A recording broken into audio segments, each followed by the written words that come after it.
Et voilà, ces personnages vont vous jouer l'histoire d'Antigone. Antigone, c'est la petite maigre qui est assise là-bas et qui ne dit rien. Elle regarde droit devant elle. Elle pense. Elle pense qu'elle va être Antigone tout à l'heure. Qu'elle va surgir soudain de la maigre jeune fille noiraude et renfermée que personne ne prenait au sérieux dans la famille et se dresser seule en face du monde. Seule en face de Créon, son oncle, qui est le roi. Elle pense qu'elle va mourir, qu'elle est jeune et qu'elle aussi, elle aurait bien aimé vivre. Mais il n'y a rien à faire, elle s'appelle Antigone et il va falloir qu'elle joue son rôle jusqu'au bout. Et depuis que ce rideau s'est levé, elle sent qu'elle s'éloigne à une vitesse vertigineuse de sa sœur, Ismène, qui bavarde et rit avec un jeune homme. Elle sent qu'elle s'éloigne de nous aussi, qui sommes là, bien tranquilles à la regarder. De nous qui n'avons pas à mourir ce soir. Le jeune homme avec qui parle la blonde, la belle, l'heureuse Ismène, c'est Aimon, le fils de Créon. Il est le fiancé d'Antigone. Tout le portait vers Ismène. Son goût de la danse et des jeux, son goût du bonheur et de la réussite, sa sensualité aussi, car Ismène est bien plus belle qu'Antigone. Et puis un soir de bal, où il n'avait dansé qu'avec Ismène, un soir où Ismène avait été éblouissante dans sa nouvelle robe, il a été trouvé Antigone, qui rêvait dans un coin comme en ce moment, ses bras entourant ses genoux, et il lui a demandé d'être sa femme. Personne n'a jamais compris pourquoi. Antigone a levé sans étonnement ses yeux graves sur lui, et lui a dit oui, avec un petit sourire triste. L'orchestre attaquait une nouvelle danse. Ismène riait aux éclats là-bas, au milieu des autres garçons. Et voilà, maintenant lui, il allait être le mari d'Antigone. Il ne savait pas qu'il ne devait jamais exister de mari d'Antigone sur cette terre et que ce titre princier lui donnait seulement le droit de mourir. Cet homme, robuste, aux cheveux grisonnants, qui médite là, près de son page, c'est Créon, c'est le roi. Il a des rides, il est fatigué. Il joue au jeu difficile de conduire les hommes. Avant, du temps d'Édipe, quand il n'était que le premier personnage de la cour, il aimait la musique, les belles reliures, les longues flâneries chez les petits antiquaires de Thèbes. Mais Édipe et ses fils sont morts. Il a laissé ses livres, ses objets, il a retroussé ses manches et il a pris leur place. Alors quelquefois, le soir, il est fatigué. Il se demande s'il n'est pas vain de conduire les hommes, si ce n'est pas un office sordide qu'on doit laisser à d'autres, plus fruste. Et puis, au matin, des problèmes précis se posent qu'il faut résoudre, et il se lève, tranquille, comme un ouvrier au seuil de sa journée. Créon est seul avec son petit page, qui est trop petit, et qui ne peut rien non plus pour lui. Ce garçon là-bas au fond, qui rêve, adossé au mur, solitaire, c'est le messager. C'est lui qui viendra annoncer la mort d'Aimon tout à l'heure. C'est pour cela qu'il n'a pas envie de bavarder ni de se mêler aux autres. Il sait déjà. Enfin, ces trois hommes qui jouent, ce sont les gardes. Ce ne sont pas de mauvais bougres, ils ont des femmes, des enfants et des petits ennuis comme tout le monde. Mais ils vous emploieront les accusés le plus tranquillement du monde tout à l'heure. Ils sont dépourvus de toute imagination. Ce sont les auxiliaires, toujours innocents et toujours satisfaits d'eux-mêmes, de la justice. Pour le moment, jusqu'à ce qu'un nouveau chef de Thèbes, dûment mandaté, leur ordonne de l'arrêter à son tour, ce sont les auxiliaires de la justice de Créon. Et maintenant que vous les connaissez tous, Ils vont pouvoir vous jouer leur histoire.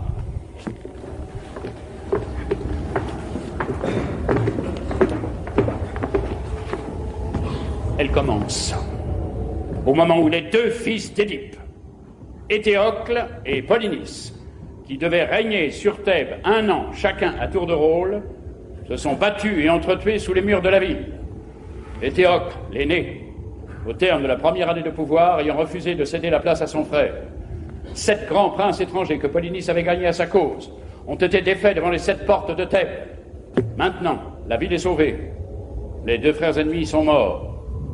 Et Créon, le roi, a ordonné qu'à Éthéocle, le bon frère, il serait fait d'imposantes funérailles, mais que Polynice, le vaurien, le révolté, le voyou, serait laissé sans pleurs et sans sépulture, la proie des corbeaux et des chacals. Quiconque osera lui rendre les devoirs funèbres sera impitoyablement puni de mort.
D'où viens-tu?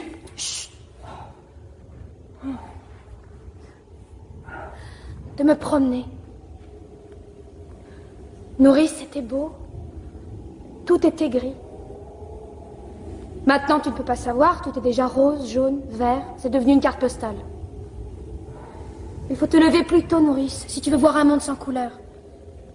Je me lève, quand il fait encore noir. Je vais à ta chambre pour voir si tu ne t'es pas découverte en dormant. Et je ne te trouve plus dans ton lit. Le jardin dormait encore, je l'ai surpris, Nourrice. Je l'ai vu sans qu'il s'en doute. C'est beau, un jardin qui ne pense pas encore aux hommes. Tu es sortie. Tu étais à la porte du fond, tu l'avais laissé entrebâillée. Dans les champs, c'était tout mouillé. Et cela attendait.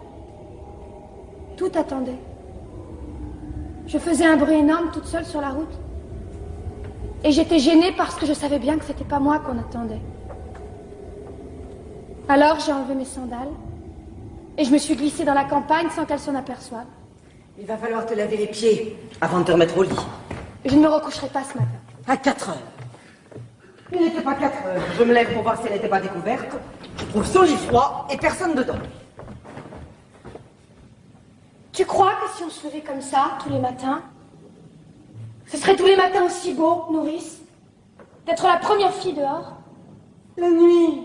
C'était la nuit. Et tu veux me faire croire que tu as été te promener? Menteuse. D'où viens-tu? C'est vrai, c'était encore la nuit. Et il n'y avait que moi, dans toute la campagne, à penser que c'était le matin. C'est merveilleux, Nourrice. J'ai cru au jour la première, aujourd'hui. Fais la folle.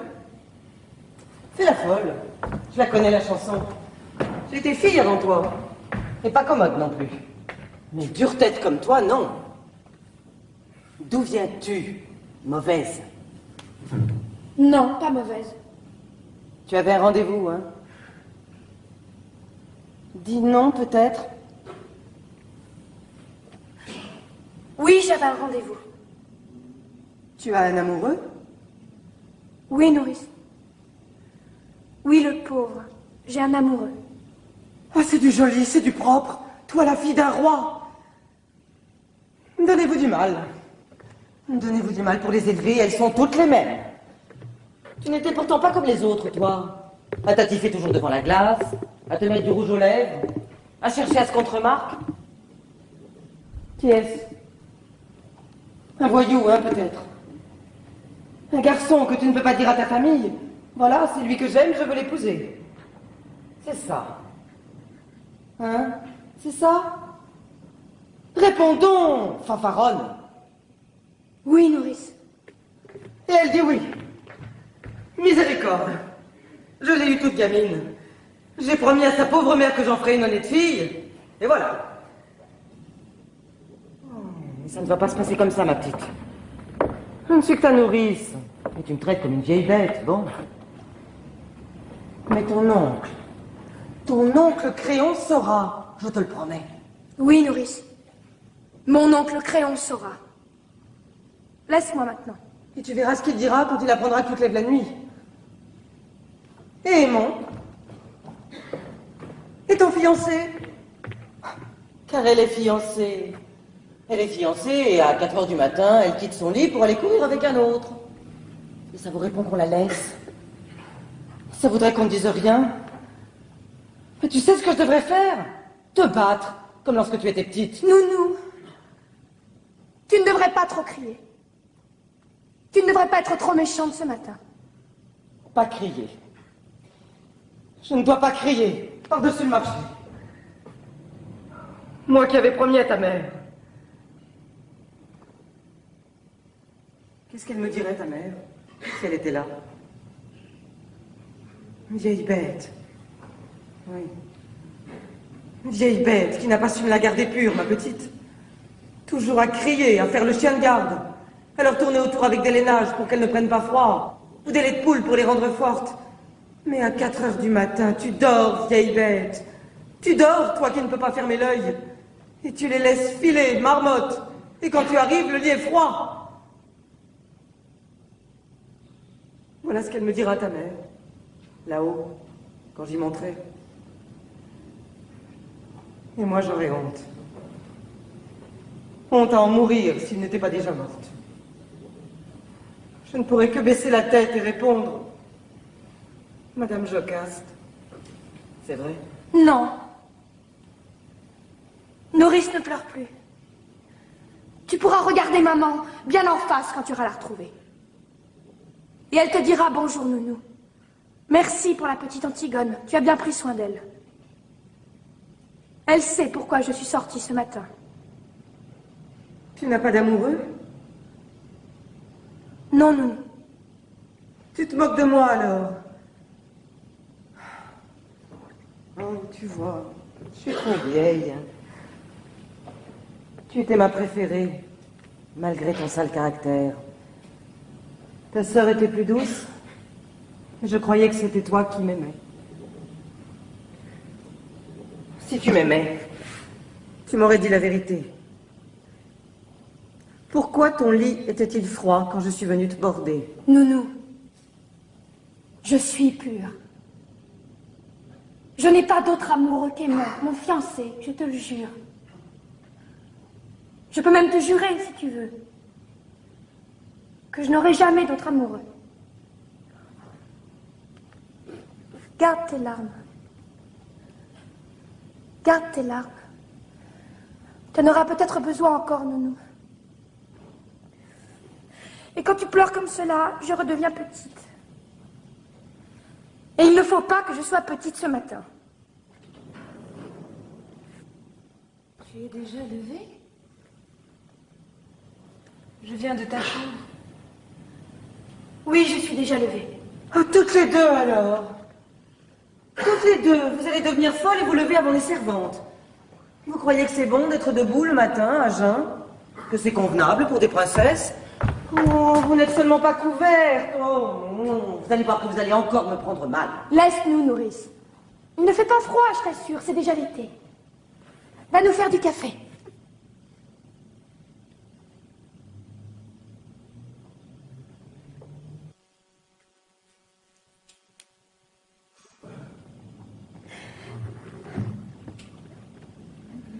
Je voudrais bien un peu de café, s'il te plaît, Nounou. Cela me ferait du bien. Ma Colombe, la tête lui tourne d'être sans rien. Et je suis là comme une idiote, au lieu de lui donner quelque chose de chaud. Tu es malade? Ce n'est rien, un peu de fatigue. C'est parce que je me suis levée tôt. Moi non plus, je n'ai pas dormi. Il faut que tu dormes, tu serais moins belle demain. Ne te moque pas. Je ne me moque pas. Cela me rassure ce matin que tu sois belle. Quand j'étais petite, j'étais si malheureuse, tu te souviens? Je te barbouillais de terre. Je te mettais des vers dans le cou.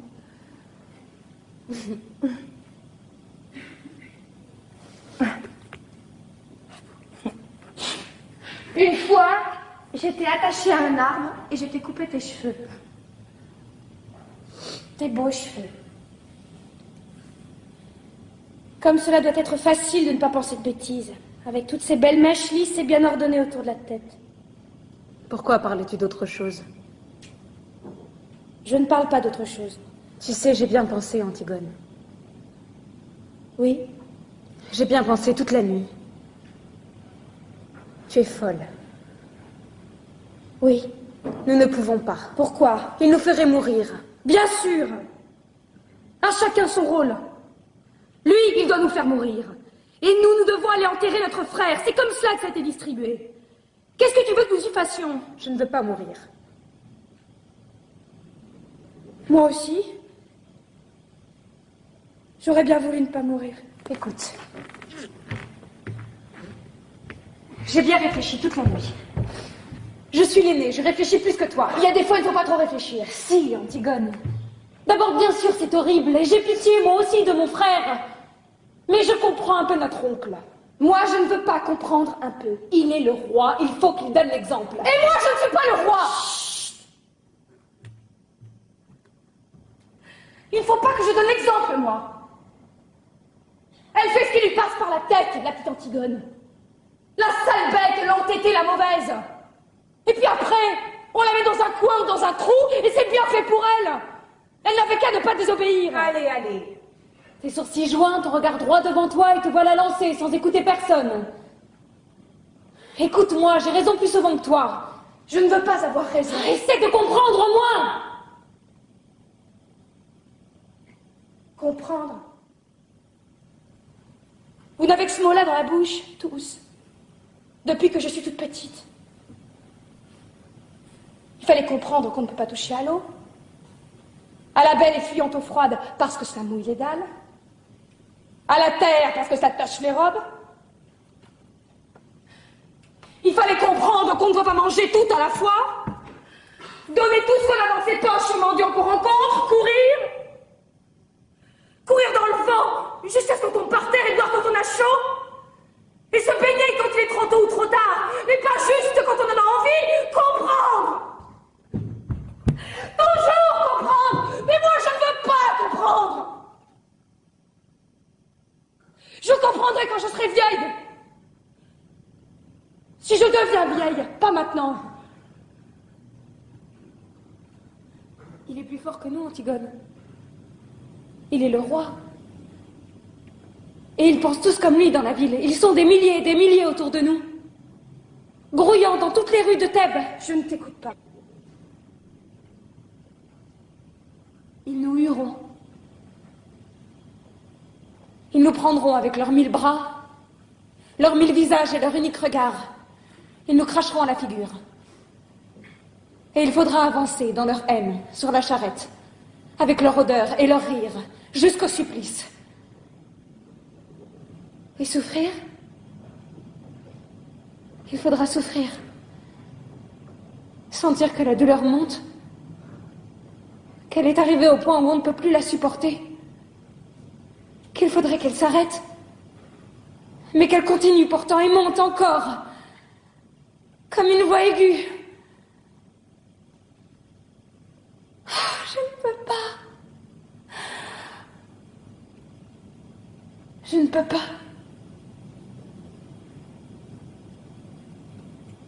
Comme tu as bien tout pensé.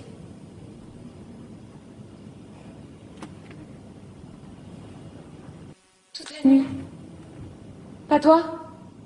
Si, bien sûr. Tu sais, moi, je ne suis pas très courageuse. Moi non plus. Mais qu'est-ce que cela fait? Tu n'as donc pas envie de vivre, toi? Pas envie de vivre. Qui se levait, la première le matin, rien que pour sentir l'air froid sur sa peau nue? Qui se couchait la dernière, seulement quand elle n'en pouvait plus de fatigue pour vivre encore un peu plus la nuit? Qui pleurait déjà, toute petite, en pensant qu'il y avait tant de petites bêtes, tant de brins d'herbe dans le pré, et qu'on ne pouvait pas tous les prendre? Oh, ma petite sœur. Ah non, laisse-moi. Ne me caresse pas. Ne nous mettons pas à pleurnicher ensemble maintenant. Tu as bien réfléchi, tu dis. Tu penses que toute la ville hurlante contre toi, tu penses que la peur et la douleur de mourir, c'est assez. Oui, sers-toi de ces prétextes. Je t'en supplie, Antigone. C'est bon pour les hommes de croire aux idées et de mourir pour elles. Toi, tu es une fille. Une fille, oui. Et je sais pleurer d'être une fille. Ton bonheur est là, devant toi. Et tu n'as qu'à le prendre, tu es fiancée. Tu es jeune, tu es belle. Non, je ne suis pas belle. Pas belle comme nous, mais autrement.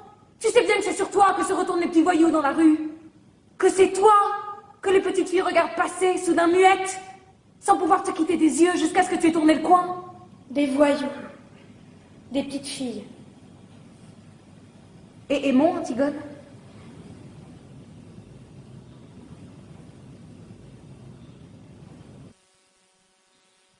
Je parlerai tout à l'heure à Aimon.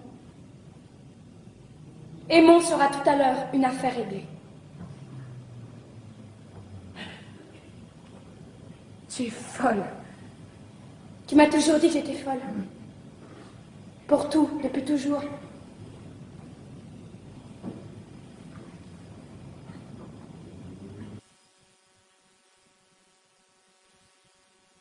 Va te recoucher, Ismène.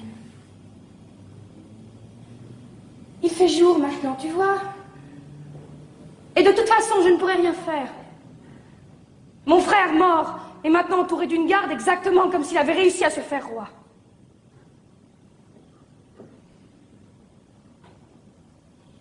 Va te recoucher. Tu es toute pâle de fatigue. Et toi? Je n'ai pas envie de dormir. Mais je te promets que je ne bougerai pas d'ici avant ton réveil. Nourrice va m'apporter à manger.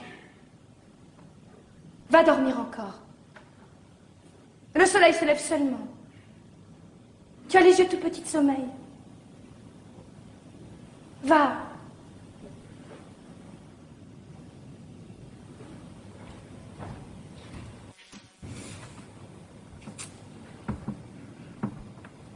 Je te convaincrai, n'est-ce pas? Je te convaincrai, tu me laisseras te parler encore. Je te laisserai me parler encore, oui. Je vous laisserai tous me parler. Va dormir maintenant, je t'en prie.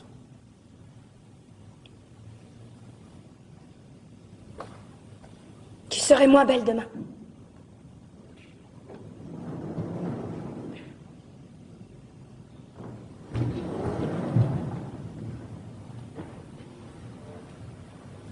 Pauvre Ismène. Tiens, te voilà un bon café, des tartines, mon pigeon. Mange. Je n'ai pas très faim, nourrice. Je te les ai grillés moi-même. Et beurrés comme tu les aimes. Tu es gentille, Nounou. Je vais seulement boire un peu. Où as-tu mal?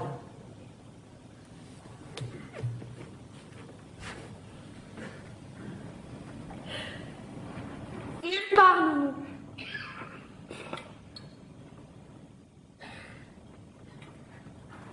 Mais fais-moi tout de même bien chaud.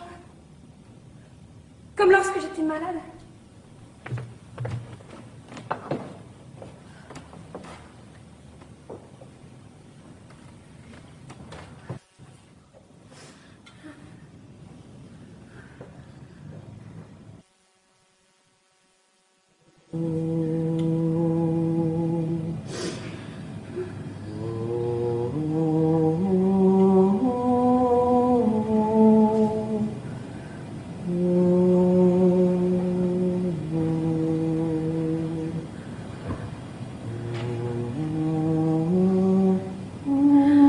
Nounou plus forte que la fièvre.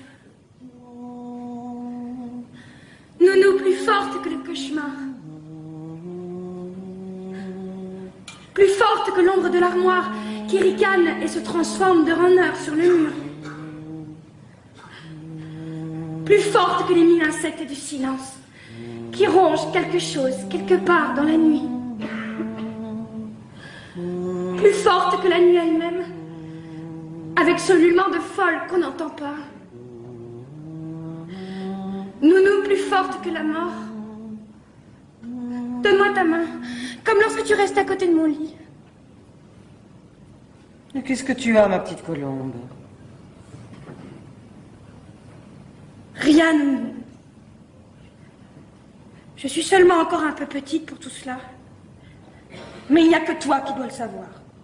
Trop petite pour quoi, ma mésange? Pour rien, Nounou. Et puis tu es là. Je tiens ta bonne main rugueuse qui sauve de tout, toujours. Je le sais bien. Peut-être qu'elle va me sauver encore. Tu es si puissante, Nounou. Mais qu'est-ce que tu veux que je fasse, ma tourterelle? Rien, Nounou. Seulement ta main, comme ça, là, sur ma joue.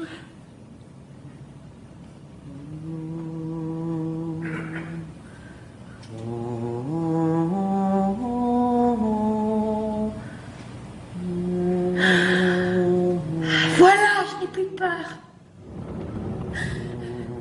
Ni du méchant ogre, ni du marchand de sable. Ni de Taou qui passe et emmène les enfants.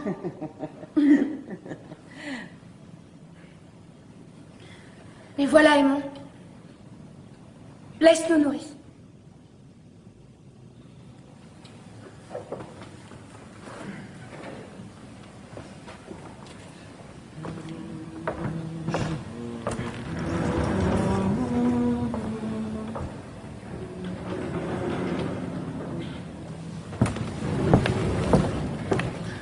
Pardon, Aimon. Pour notre dispute d'hier soir, et pour tout, c'est moi qui avais tort. Je te prie de me pardonner. Tu sais bien que je t'avais pardonné à peine avais-tu claqué la porte. Ton parfum était encore là et je t'avais déjà pardonné. À qui l'avais-tu volé ce parfum? À Ismaël. Et le rouge à lèvres, la poudre, la belle robe? Aussi. En quel honneur t'étais-tu faite si belle? Je te le dirai.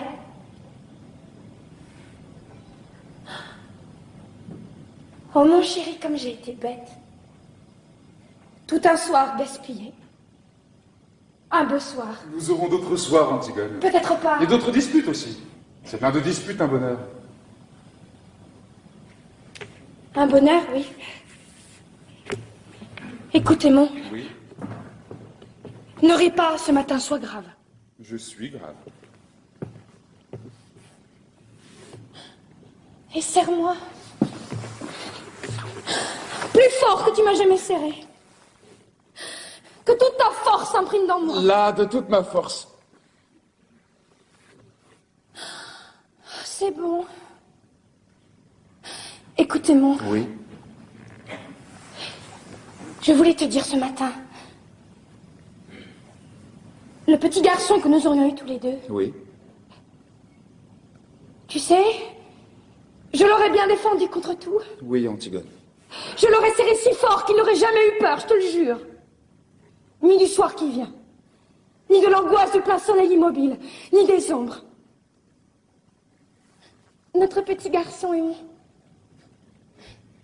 Il aurait eu une maman toute petite et mal peignée, mais plus sûre que toutes les vraies mères du monde, avec leur vraie poitrine et leur grand tablier. Tu le crois, n'est-ce pas, toi? Oui, mon amour. Et tu crois, toi aussi, n'est-ce pas, que tu aurais eu une vraie femme? Mais j'ai une vraie femme. Tu m'aimais, non? Tu m'aimais? Tu en es bien sûr ce soir-là?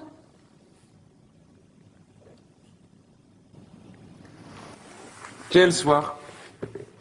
Tu es sûr qu'à ce bal où tu es dû me chercher dans mon coin, tu t'es pas trompé de jeune fille? Tu es sûr que tu n'as jamais regretté depuis? Jamais pensé, tout au fond de toi, même une fois, que tu aurais plutôt dû demander Ismène? Idiote! Tu m'aimes, n'est-ce pas?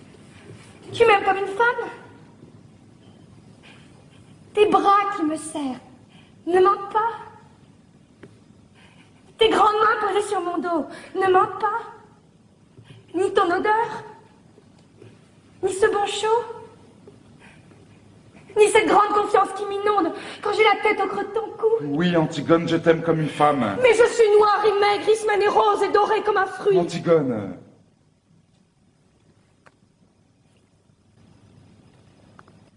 Je suis rouge de honte. Mais il faut que je sache ce matin. Dis la vérité, je t'en prie. Quand tu penses que je serai à toi, est-ce que tu sens, au milieu de toi, comme un grand trou qui se creuse, comme quelque chose qui meurt? Oui, Antigone.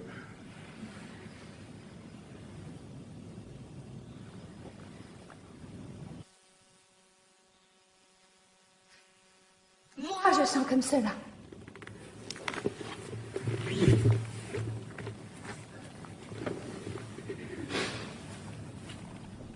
Et je voulais te dire que j'aurais été très fière d'être ta femme.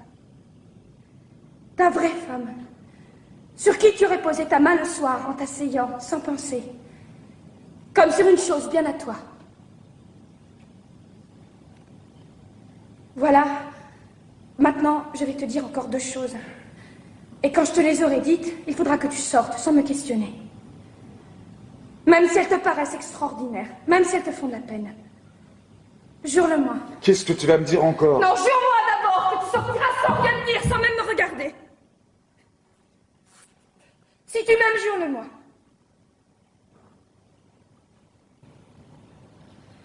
Tu vois comme je te le demande. Jure-le-moi, s'il te plaît, non. C'est la dernière folie que tu auras à me passer. Je te le jure. Merci. Alors voilà. Hier d'abord. Tu me demandais tout à l'heure pourquoi j'étais venue avec une robe d'Ismène, ce parfum, ce rouge à lèvres. J'étais bête. Je n'étais pas très sûre que tu me désires vraiment. Et j'avais fait tout cela pour être un peu plus comme les autres filles. Pour te donner envie de moi. C'était pour cela? Oui. Et tu as ri. Et nous nous sommes disputés.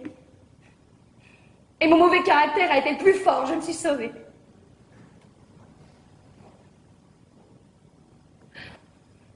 Mais j'étais venue chez toi pour que tu me prennes hier soir. Pour que je sois ta femme avant. Tu m'as juré de ne pas me demander pourquoi tu m'as juré.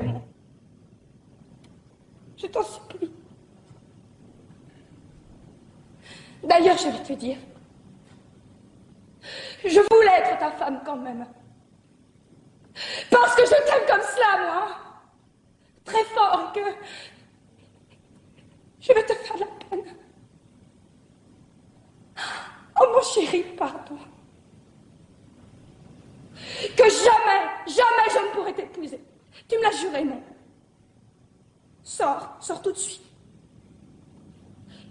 Si tu parles, si tu fais un seul pas vers moi, je me jette par cette fenêtre, je te le jure, Edmond. Je te le jure sur la tête du petit garçon que nous avons eu tous les deux en rêve. Du seul petit garçon que j'aurai jamais. Pars maintenant. Pars vite. Tu sauras demain. Tu sauras tout à l'heure.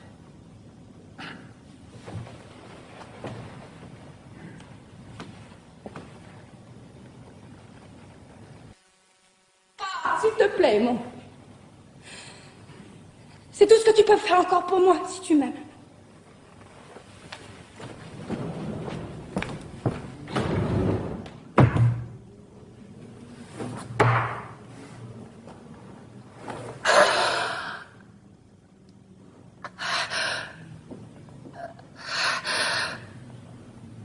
Voilà. C'est fini pour Aymon, Antigone. Antigone? Es-tu là? Oui, je suis là. Je ne peux pas dormir. J'avais peur que tu sortes et que tu tentes de l'enterrer malgré le jour.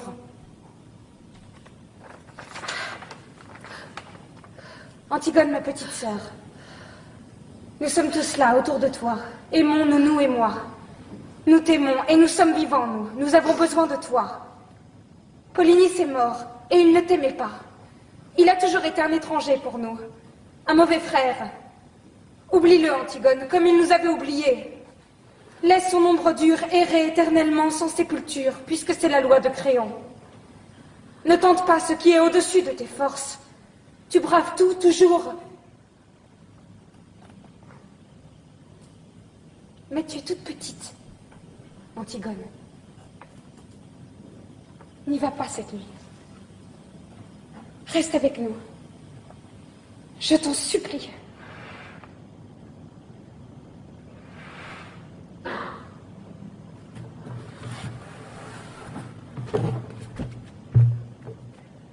C'est trop tard. Ce matin, quand tu m'as rencontré, j'en venais.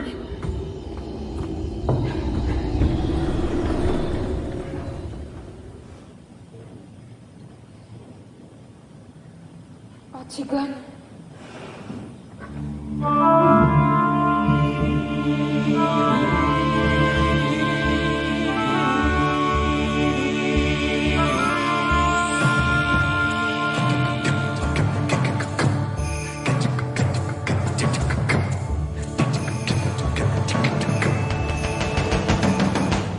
Un garde, dis-tu? Un de ceux qui gardent le cadavre? Fais-le entrer.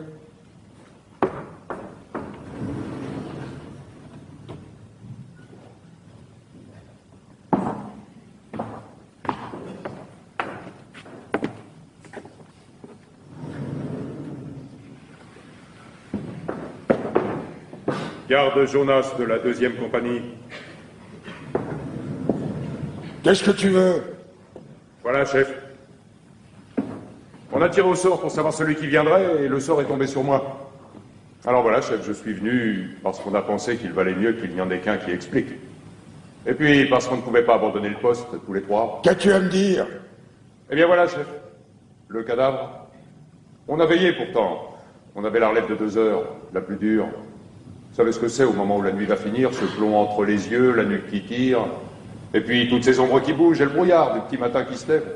Ah, ils ont bien choisi leur heure. On était là, on parlait, on battait la semelle. On ne dormait pas, chef. Ça, on peut vous le jurer tous les trois qu'on ne dormait pas. D'ailleurs, avec le froid qu'il faisait, tout d'un coup, moi, je regarde le cadavre. On était à 2 pas, mais moi, je le regardais tout de même, de temps en temps. Je suis comme ça, moi, chef. Je suis méticuleux. C'est pour ça que mes supérieurs, ils disent avec Jonas... C'est moi qui l'ai vu le premier, chef. Les autres vous le diront, c'est moi qui ai donné l'alarme le premier. L'alarme? Pourquoi? Le cadavre, chef. Quelqu'un l'avait recouvert. Oh, pas grand-chose, il n'avait pas eu le temps avec nous à côté, seulement un peu de terre. Mais suffisamment tout de même pour le cacher au retour. Tu es sûr que ce n'est pas une bête? En grattant? Non, chef, on a d'abord espéré ça, nous aussi, mais la terre était jetée sur lui selon les rites. C'est quelqu'un qui savait ce qu'il faisait. Qui a osé?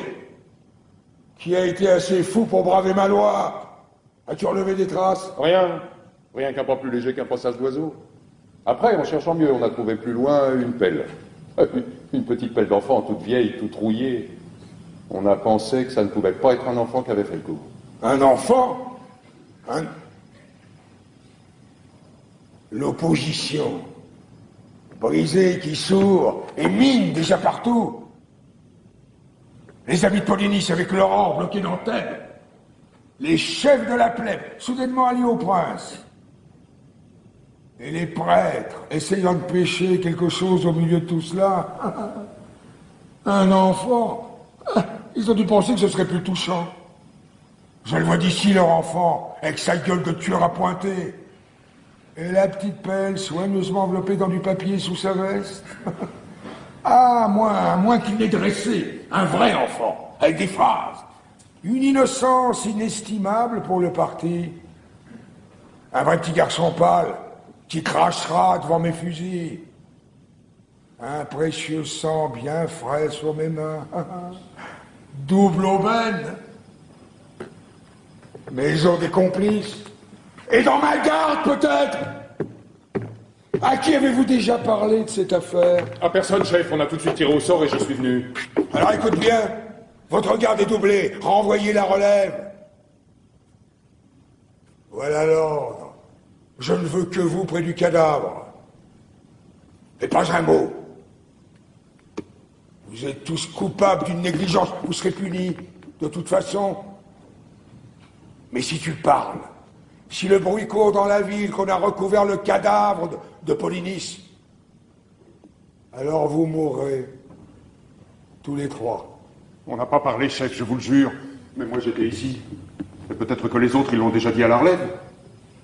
Chef, j'ai 2 enfants. Il y en a un qui est tout petit. Vous témoignerez pour moi que j'étais ici, chef, devant le conseil de guerre.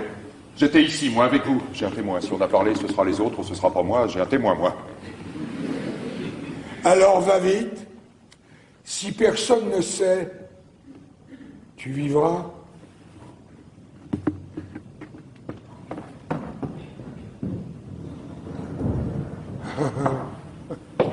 Un enfant.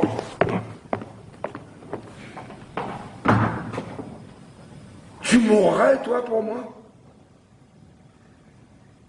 Tu crois que tu irais avec ta petite pelle? Ah, bien sûr. Tu irais tout de suite, toi aussi.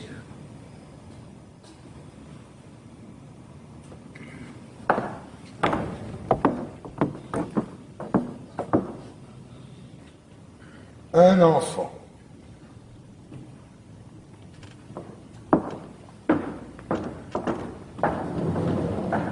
Et voilà. Maintenant, le ressort est bandé. Cela n'a plus qu'à se dérouler tout seul. C'est cela qui est commode dans la tragédie. On donne le petit coup de pouce pour que cela démarre. Rien. Un regard pendant une seconde à une fille qui passe et lève les bras dans la rue. Une envie d'honneur, un beau matin, comme de quelque chose qui se mange. Une question de trop que l'on se pose un soir, et c'est tout. Et après, on n'a plus qu'à laisser faire. Ça roule tout seul. C'est minutieux, bien huilé, depuis toujours. La mort, la trahison, le désespoir sont là, tout près. Et les éclats, et les orages, et les silences. Tous les silences. Le silence quand le bras du bourreau se lève à la fin. Le silence au commencement, quand les 2 amants sont nus l'un en face de l'autre pour la première fois, sans oser bouger tout de suite dans la chambre sombre. Le silence quand les cris de la foule éclatent autour du vainqueur. Et c'est comme un film dont le son s'est enrayé, toutes ces bouches ouvertes dont il ne sort rien. Toute cette clameur qui n'est qu'une image. Et le vainqueur, déjà vaincu, seul, au milieu de son silence. C'est propre, la tragédie. C'est reposant. C'est sûr. Dans le drame, avec ses traîtres, avec ses méchants acharnés, cette innocence persécutée, ces vengeurs, ces terre-neuves, ces lueurs d'espoir, ça devient épouvantable de mourir, comme un accident. Et on aurait peut-être pu se sauver. Le bon jeune homme aurait peut-être pu arriver à temps avec les gendarmes. Dans la tragédie, on est tranquille. D'abord, on est entre soi, et on est tous innocents, en somme. Ce n'est pas parce qu'il y en a un qui tue et l'autre qui est tué, c'est une question de distribution. Et puis surtout, c'est reposant, la tragédie, parce qu'on sait qu'il n'y a plus d'espoir. Le sale espoir. Qu'on est pris, qu'on est enfin pris comme un rat, avec tout le ciel sur son dos. On n'a plus qu'à crier, pas à gémir, pas à se plaindre, non, à gueuler à pleine voix ce qu'on avait à dire, qu'on n'avait jamais dit et qu'on ne savait peut-être même pas encore. Et pour rien. Pour se le dire à soi, pour l'apprendre soi. Dans le drame, on se débat parce qu'on espère en sortir. C'est ignoble. C'est utilitaire. Là, c'est gratuit. C'est pour les rois. Il n'y a plus rien à tenter. Enfin. Alors voilà, cela commence. La petite Antigone est prise. La petite Antigone va pouvoir être elle-même pour la première fois. Allez, allez, pas d'histoire. Je vous expliquerai devant le chef. Moi, je ne connais que la consigne. Ce que vous aviez à faire là, je ne veux pas le savoir. Tout le monde a des excuses. Tout le monde a quelque chose à objecter. S'il fallait écouter les gens, s'il fallait essayer de comprendre, hein, on serait pas en train. Allez, allez, tenez-la, vous autres. Et pas d'histoire. Moi, ce qu'elle a à dire, je ne veux pas le savoir. Dis-leur de me lâcher, avec leurs sales mains, ils me font mal. Leurs sales mains. Vous pourriez être poli, mademoiselle. Moi, je suis poli. Dis-leur de me lâcher. Je suis la fille d'Édipe, je suis Antigone, je ne me sauverai pas. La fille d'Édipe. Oui. Les putains qu'on ramasse à la garde de nuit, elles disent aussi de se méfier. Quels sont la bonne avis du préfet de police? Je veux bien mourir, mais pas qu'il me touche. Et les cadavres, dis. Et la terre. Ça ne te fait pas peur à toucher? Tu dis leurs sales mains? Regarde un peu les tiennes.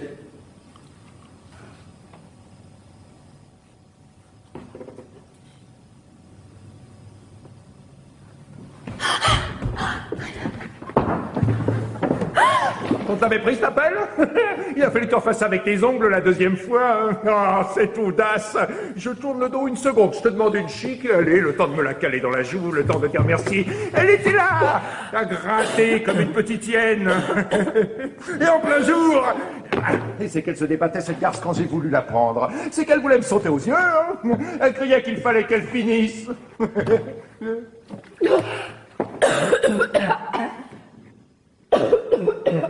C'est une folle, oui.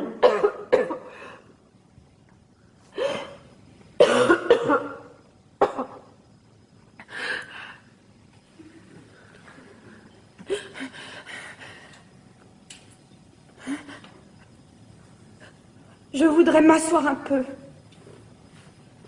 S'il vous plaît. C'est bon qu'elle s'asseye. Mais n'en lâchez pas, vous autres.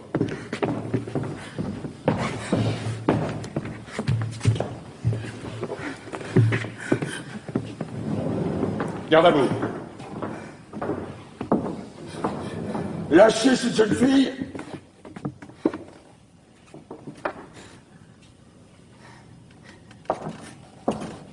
Qu'est-ce que c'est? C'est le piquet de garde, chef. On est venu avec les camarades. Qui garde le corps? On a appelé la relève, chef. Je t'avais dit de la renvoyer. Je t'avais dit de ne rien dire. On n'a rien dit, chef. Mais comme on a arrêté celle-là, on a pensé qu'il fallait qu'on vienne. Et cette fois, on n'a pas tiré au sort. On est venus tous les trois. Imbécile.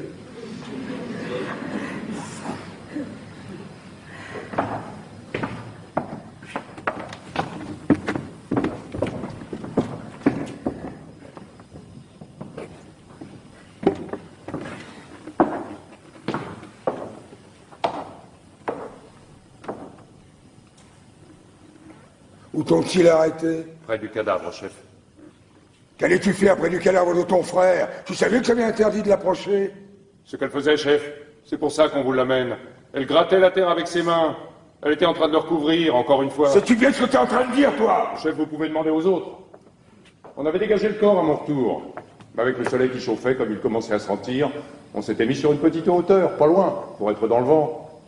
On se disait qu'en plein jour, on ne risquait rien. Pourtant, pour être plus sûr, on avait décidé qu'il y en aurait toujours un de nous trois qui le regarderait. Mais à midi, en plein soleil, et puis avec l'odeur qui montait depuis que le vent était tombé, c'était comme un coup de massue. J'avais beau écarquiller les yeux, ça tremblait comme de la gélatine. Je ne voyais plus. J'ai au camarade lui demander une chic pour passer ça. Le temps que je me la cale à la joue, chef, le temps que je lui dise merci, je me retourne, elle était là à gratter avec ses mains. En plein jour. Elle devait bien penser qu'on ne pouvait pas ne pas la voir. Et quand elle a vu que je lui courais dessus, vous croyez qu'elle s'est arrêtée, qu'elle a essayé de se sauver peut-être? Non, elle continuait de toutes ses forces, aussi vite qu'elle pouvait, comme si elle ne me voyait pas arriver. Et quand je l'empoignais, elle se débattait comme une diablesse. Elle voulait continuer encore. Elle me criait de la laisser, que le corps n'était pas encore tout à fait couvert. C'est vrai? Oui, c'est vrai. On a découvert le corps comme de juste, et on a passé la relève sans parler de rien. Et on est venu vous l'amener, chef. Voilà. Et cette nuit, la première fois, c'était toi aussi? Oui, c'était moi. Avec une petite pelle de fer qui nous servait à faire des châteaux de sable sur la plage pendant les vacances. C'était justement la pelle de Polynice. Il avait gravé son nom au couteau sur le manche. C'est pour cela que je l'avais laissée près de lui. Mais ils l'ont prise. Alors la seconde fois, j'ai dû recommencer avec mes mains. On aurait dit une petite bête qui grattait. Même qu'au premier coup d'œil, avec l'air chaud qui tremblait, le camarade a dit « Bah non, c'est une bête. Penses-tu » je lui dis. « C'est trop fin pour une bête. C'est une fille. » C'est bien. On vous demandera peut-être un rapport tout à l'heure. Pour le moment, laissez-moi seul avec elle.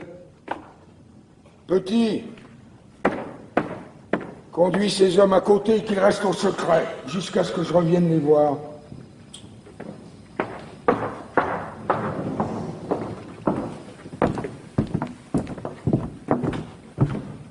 Faut-il lui mettre les menottes, chef? Non.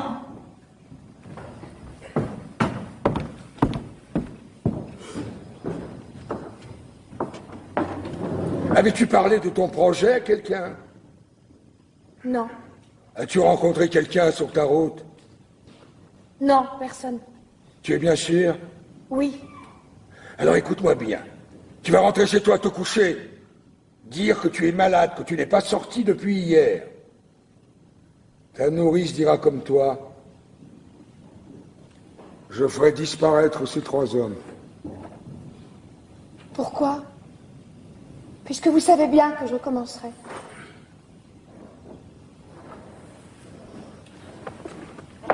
Pourquoi tu tentais d'enterrer ton frère? Je le devais. Je l'avais interdit! Je le devais tout de même.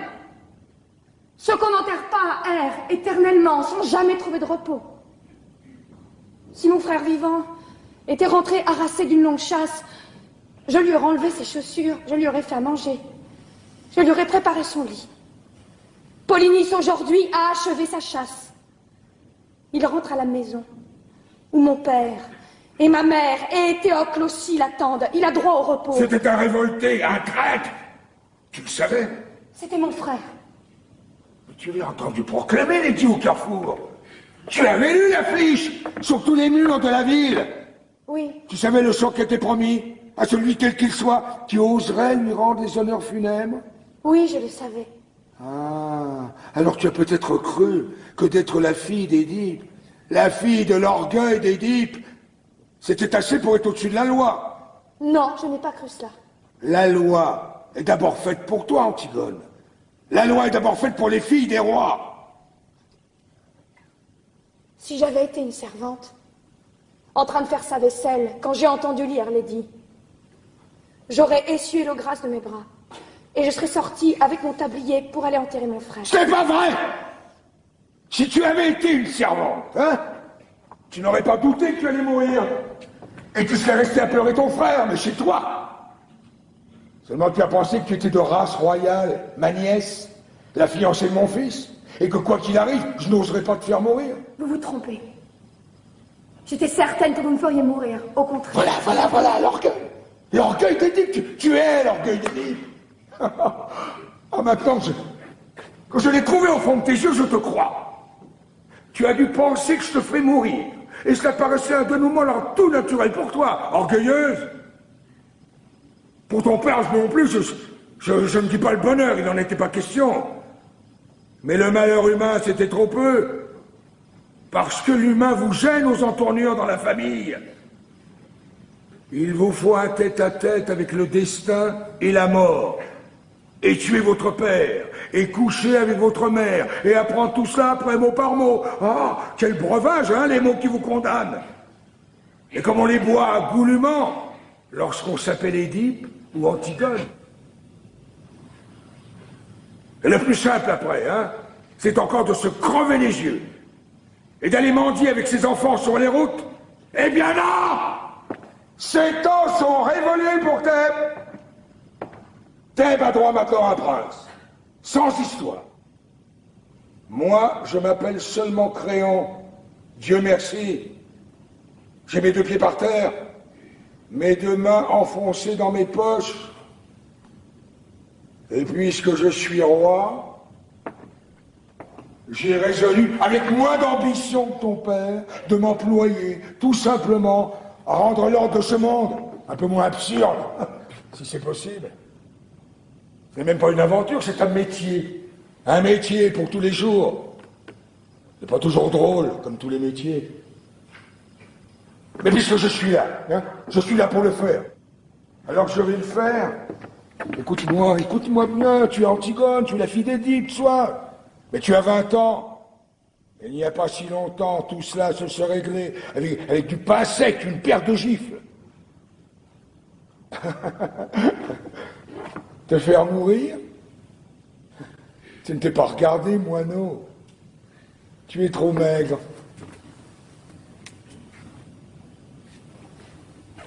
Tu vas rentrer chez toi tout de suite, faire ce que je t'ai dit. Te taire. Je me charge du silence des autres.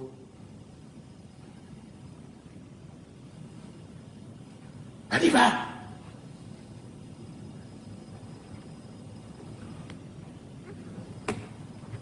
Non!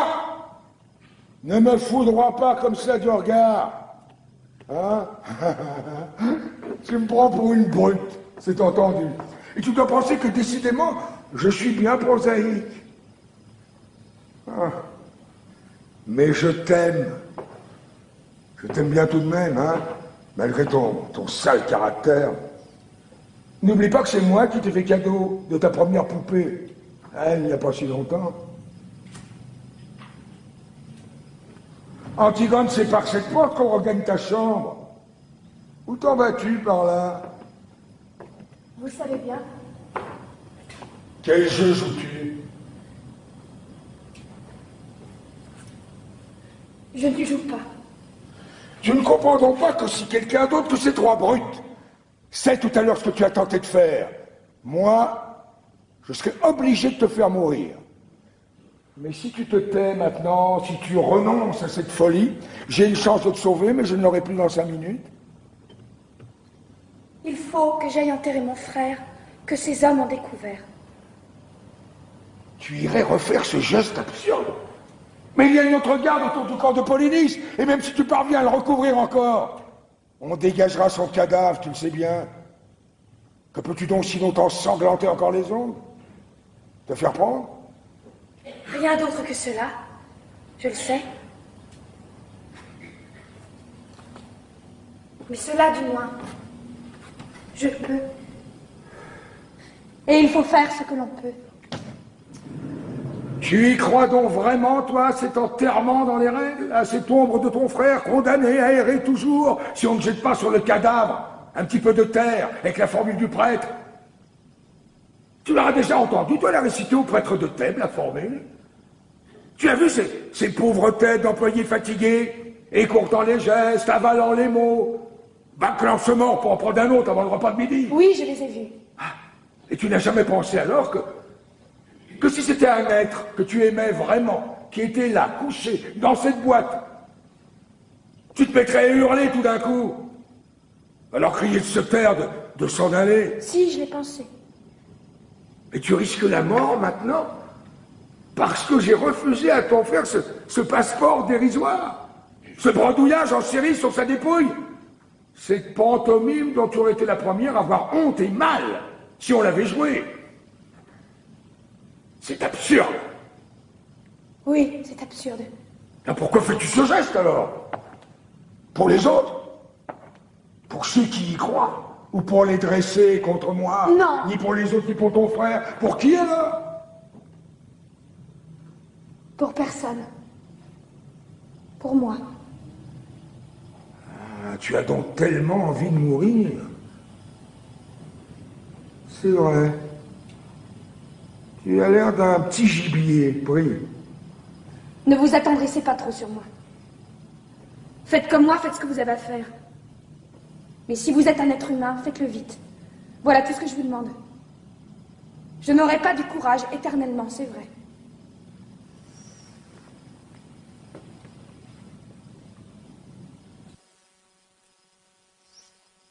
Je veux te sauver, Antigone. Vous êtes le roi, vous pouvez tout, mais cela vous ne le pouvez pas. Tu crois? Ni me sauver, ni me contraindre. Orgueilleuse, petite Édipe. Vous pouvez seulement me faire mourir. Et si je te fais torturer? Pourquoi? Pour que je pleure? Que je demande grâce? Que je jure tout ce qu'on voudra? Et que je recommence après, quand je n'aurai plus mal. Écoute-moi bien, hein? J'ai le mauvais rôle, c'est entendu, et tu as le bon. Et tu le sens. Mais t'en profites tout de même pas trop, hein, petite peste. Parce que si j'étais une bonne brute, ordinaire de tyran, il y a déjà longtemps qu'on t'aurait arraché la langue, tiré les membres au tenaille, jeté dans un trou. Hein? Tu vois quelque chose dans mes yeux, quelque chose qui hésite. Hein? Tu vois que je te laisse parler au lieu d'appeler mes soldats. Alors tu nargues, tu attaques tant que tu peux, mais où veux-tu en venir à la fin, petite furie? Lâchez-moi, vous faites mal au bras avec votre main. Non, moi je suis le plus fort comme ça, alors j'en profite aussi. Aïe. C'est peut-être ce que je devrais faire après tout, hein? Tout simplement te tendre le poignet et te tirer les cheveux, comme on fait aux filles dans les jeux. Je suis ton oncle, c'est entendu, mais nous ne sommes pas tendres les uns pour les autres dans la famille. Cela ne te semble pas drôle tout de même, non? Ce roi bafoué, qui peut tout, ce vieil homme, qui t'écoute, et qui en a vécu d'autres, est aussi attendrissant que toi, je t'assure, et qui, hélas, donnait toute cette peine pour essayer de t'empêcher de mourir. Vous serrez trop maintenant. Cela ne me fait même plus mal. Je n'ai plus de bras. Je sais pourtant si j'ai autre chose à faire aujourd'hui. Mais je vais tout de même perdre le temps qu'il faudra. Et te sauver, petite peste. Au lendemain d'une révolution ratée, il y a du pain sur la planche, je t'assure. Mais les affaires urgentes attendront. Je ne veux pas te laisser mourir dans une histoire de politique. Tu vaux mieux que ça. Hein? Et parce que ton Polynice, cette ombre éplorée, et ce corps qui se décompose entre ses gammes, et tout ce pathétique qui t'enflamme, tout cela, ce n'est qu'une histoire de politique. D'abord, je ne suis pas tendre, mais je suis délicat. J'aime ce qui est propre, net, bien lavé. Parce que tu crois que ça ne me dégoûte pas autant que toi, non? Cette viande qui pourrit au soleil. Mais il faut que tout aime comme ça pendant quelque temps. Tu penses bien que j'aurais fait enterrer ton frère, ne fût que pour l'hygiène. Mais pour que les brutes que je gouverne comprennent, il faut que ça pue.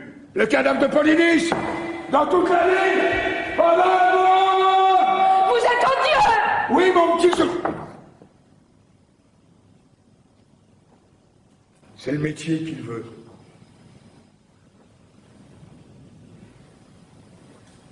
Ce qu'on peut discuter, c'est s'il faut le faire ou ne pas le faire. Mais si on le fait, il faut le faire comme ça.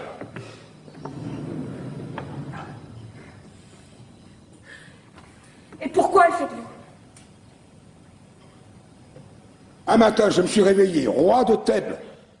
Et Dieu sait si j'aimais autre chose dans la vie que d'être puissant. Il fallait dire non, alors. Ah, je le pouvais. Mais je me suis senti tout à coup comme un ouvrier qui refusait un ouvrage. Cela ne m'a pas paru honnête. J'ai dit oui. Eh bien, tant pis pour vous. Moi, je n'ai pas dit oui. Qu'est-ce que vous voulez que ça me fasse à moi? Votre politique, vos nécessités, vos pauvres histoires. Moi, je peux dire non encore à tout ce que je n'aime pas. Et je suis seul juge. Et vous, avec votre couronne, avec vos gardes, avec votre attirail, vous pouvez seulement me faire mourir parce que vous avez dit oui. Écoute-moi. Mais si je veux, moi, je peux ne pas vous écouter. Vous avez dit oui. Je n'ai plus rien à apprendre de vous. Pas vous. Vous êtes là, à boire mes paroles. Et si vous n'appelez pas vos gardes, c'est pour m'écouter jusqu'au bout. Tu m'amuses. Non. Je vous fais peur. Et c'est pour ça que vous essayez de me sauver. Ça serait tout de même plus commode de garder une petite Antigone muette et vivante dans ce palais. Vous êtes trop sensible pour faire un bon tyran, voilà tout. Mais vous allez tout de même me faire tuer tout à l'heure, vous le savez. Et c'est pour cela que vous avez peur. C'est laid, un homme qui a peur. Oui, j'ai peur. J'ai peur d'être obligé de te faire tuer si tu t'obstines. Je ne le voudrais pas. Et moi, je ne suis pas obligée de faire ce que je ne voudrais pas. Vous n'auriez pas voulu non plus, peut-être, refuser une tombe à mon frère? Dites-le donc que vous ne l'auriez pas voulu. Je te l'ai déjà dit. Et vous l'avez fait, tout de même. Et maintenant, vous allez me faire tuer sans le vouloir. Et c'est cela, être roi. Oui, c'est cela. Pauvre Créon. Avec mes ongles cassés et plein de terre. Et les bleus que tes gardes m'ont fait au bras. Avec ma peur qui me tord le ventre. Moi, je suis reine. Alors écoutez-moi, vis. Le cadavre de ton frère qui pourrit sous mes fenêtres. C'est assez payé pour que l'ordre règne dans Thèbes. Mon fils t'aime. Alors ne m'oblige pas encore à payer avec toi. J'ai assez payé. Non, vous avez dit oui. Vous ne vous arrêterez jamais de payer maintenant. Mais va faire bon Dieu. Essaye de me comprendre une minute. Toi aussi, petite idiote. Moi, j'ai bien essayé de te comprendre. Il faut pourtant bien qu'il y en ait qui disent oui. Il faut pourtant bien qu'il y en ait qui mènent la barque.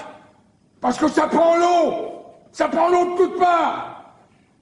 C'est plein de crimes, de bêtises, de misère. Non, mais enfin, mais... Est-ce que tu comprends cela? Je ne veux pas comprendre. C'est bon pour vous. Moi, je suis là pour autre chose que pour comprendre. Je suis là pour vous dire non. Et pour mourir. Ah, c'est facile de dire non.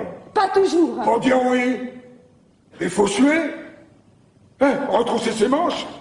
Empoigner la vie à pleine main sans mettre jusqu'au coude. C'est facile de dire non. Même si on doit mourir. Il n'y a qu'à pas bouger et attendre. Attendre pour vivre. Attendre même pour qu'on vous tue. C'est trop lâche. Ça, c'est une invention des hommes. Tu imagines un monde où les arbres aussi auraient dit non, non, contre la sève, où les bêtes auraient dit non, contre l'instinct de la chasse ou de l'amour, parce que les bêtes, elles au moins, elles sont bonnes, elles sont simples, elles sont dures. Quel rêve, hein, pour un roi des bêtes. Ce serait si simple. Ah, tu me méprises, n'est-ce pas? Ah, c'est drôle. Je l'ai souvent imaginé, ce dialogue avec un petit jeune homme pâle qui aurait essayé de me tuer, et dont je ne pourrais rien tirer après que du mépris.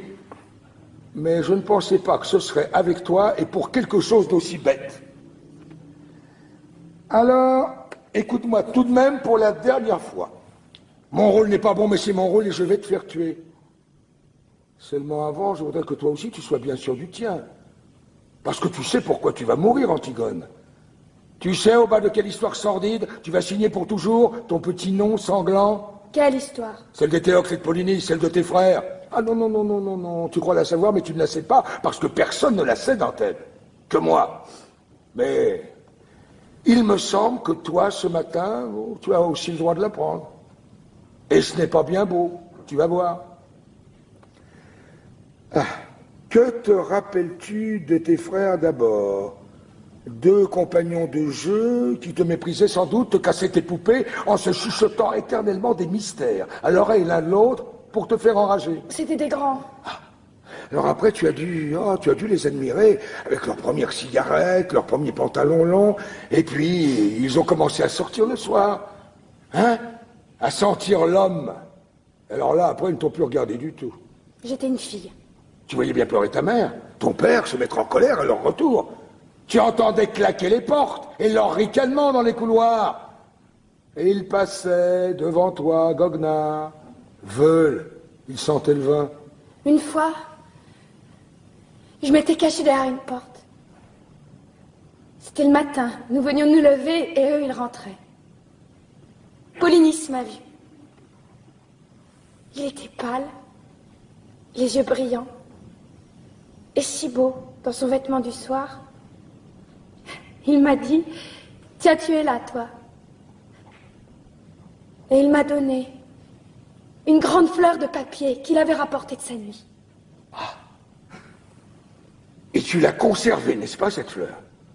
Et hier, avant de t'en aller, tu as ouvert ton tiroir, tu l'as regardée longtemps, pour te donner du courage.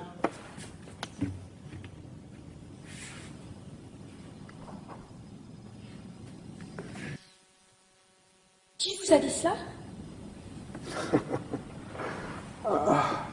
Pauvre Antigone, avec ta fleur de cotillon. Sais-tu qui était ton frère? Je savais que vous me diriez du mal de lui, en tout cas. Un petit fêtard imbécile, un petit carnassier dur, sans âme, une petite brute, juste bonne à aller plus vite que les autres avec ses voitures, à dépenser plus d'argent dans les bars. Tiens, une fois, j'étais là, ton père venait de lui refuser une grosse somme d'argent qu'il avait perdu au jeu. Il est devenu tout pâle. Il a levé son poing en criant un mot ignoble. C'est pas vrai. Son poing de brûle, t'as tout volé dans le visage de ton père. C'était pitoyable. Ton père était assis à sa table, la tête dans ses mains. Il saignait. Il saignait du nez et il pleurait. Et dans un coin du bureau, Polynice ricanant qui allumait une cigarette. C'est pas vrai.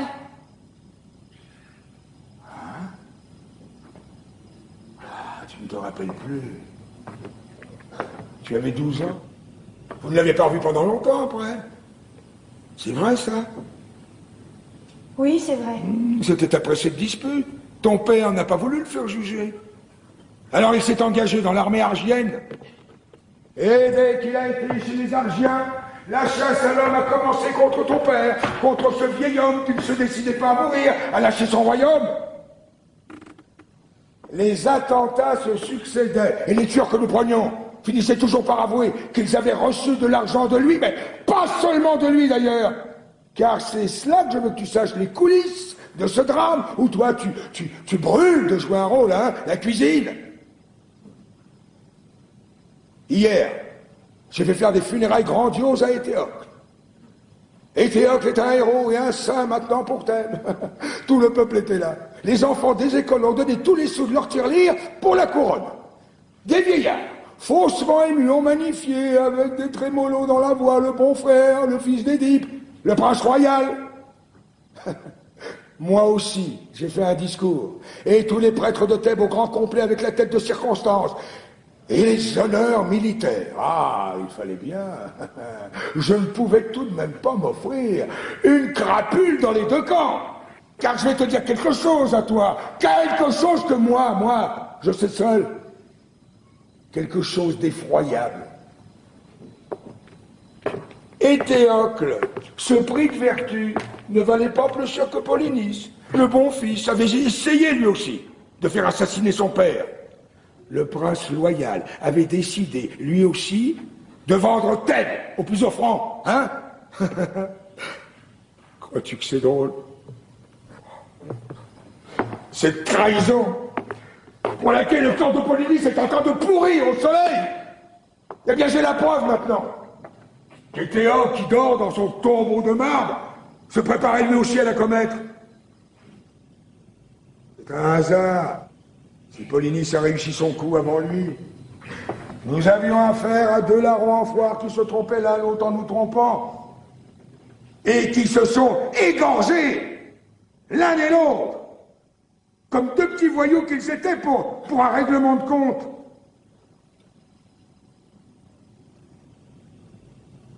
Seulement, il s'est trouvé que j'ai eu besoin de faire un héros de l'un d'eux. Alors j'ai fait rechercher leurs cadavres, au milieu des autres, et on les a retrouvés, embrassés, pour la première fois de leur vie sans doute. Ils s'étaient embrochés mutuellement, et puis la charge de la cavalerie argienne leur avait passé dessus. Ils étaient en bouillie, Antigone, méconnaissables. J'ai fait ramasser un décor, le moins abîmé des deux, pour mes funérailles nationales, et j'ai donné l'ordre de laisser pourrir l'autre où il était. Je ne sais plus lequel. Je t'assure, ça m'est bien égal.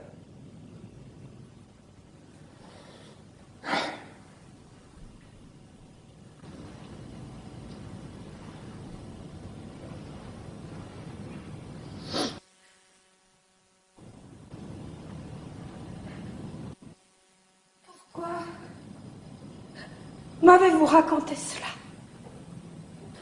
Valait-il mieux te laisser mourir dans cette pauvre histoire? Peut-être. Moi, je croyais. Qu'est-ce que tu vas faire maintenant? Je vais remonter dans ma chambre. Ne reste pas trop seul. Va voir Aymon ce matin. Marie-toi vite. Oui. Hein? Tu as toute ta vie devant toi. Écoute, votre discussion était bien oiseuse, je t'assure. Tu as ce trésor, toi, encore. Oui. Ah oui, et tu allais le gaspiller. Et je te comprends. J'aurais fait comme toi à 20 ans. C'est pour ça que je buvais tes paroles. J'écoutais du fond du temps un petit créon maigre et pâle comme toi, qui ne pensait qu'à tout donner lui aussi. Marie-toi vite, Antigone. Marie-toi vite, sois heureuse. La vie n'est pas ce que tu crois. C'est une eau que les jeunes gens laissent couler sans le savoir entre leurs doigts ouverts. Ferme tes mains vite, retiens-la. Tu verras, ça deviendra quelque chose une petite chose, dure et simple qu'on grignote assis au soleil. Les autres te diront que ce n'est pas vrai parce qu'ils ont besoin de ta force, de ton élan. Alors ne les écoute pas. Ne m'écoute pas lorsque je ferai mon prochain discours devant le tombeau de Théocle, parce que ce ne sera pas vrai. Rien n'est vrai que ce qu'on ne dit pas. Tu l'apprendras toi aussi, mais trop tard. La vie, c'est un livre qu'on aime. C'est un enfant qui joue à vos pieds. C'est un outil qu'on tient bien dans sa main. C'est un banc pour se reposer le soir devant sa maison. Tu vas me mépriser encore, mais tu verras. De découvrir cela,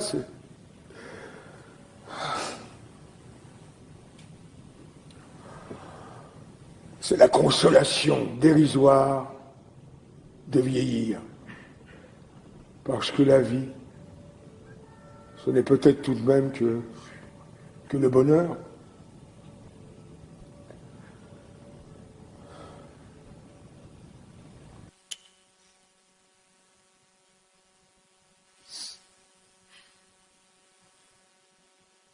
Le bonheur?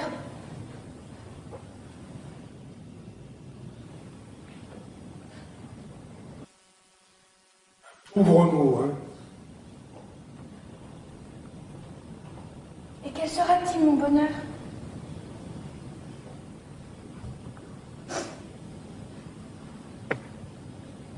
Quelle femme heureuse deviendra-t-elle la petite Antigone? Quelle pauvreté faudra-t-il qu'elle fasse, elle aussi, jour par jour, pour arracher avec ses dents son petit lambeau de bonheur? Dites, à qui devra-t-elle mentir? À qui sourire? À qui se vendre? Qui devra-t-elle laisser mourir en détournant le regard? Mais tu es folle! Tais-toi! Non, je ne me tairai pas! Je veux savoir comment je m'y prendrai, moi aussi, pour être heureuse.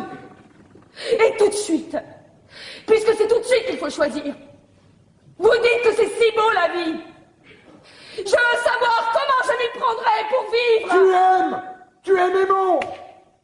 Oui, j'aime Aymon. J'aime un Aymon dur et jeune. Un Aymon exigeant et fidèle comme moi.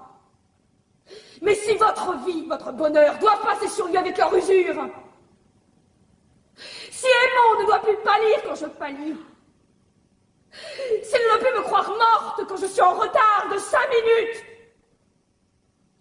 s'il ne doit plus se sentir seul au monde et me détester quand je ris sans qu'il sache pourquoi, s'il doit devenir près de moi le monsieur Aymon, s'il doit apprendre à dire oui lui aussi, alors je n'ai plus Aymon. Tu ne sais plus ce que tu dis.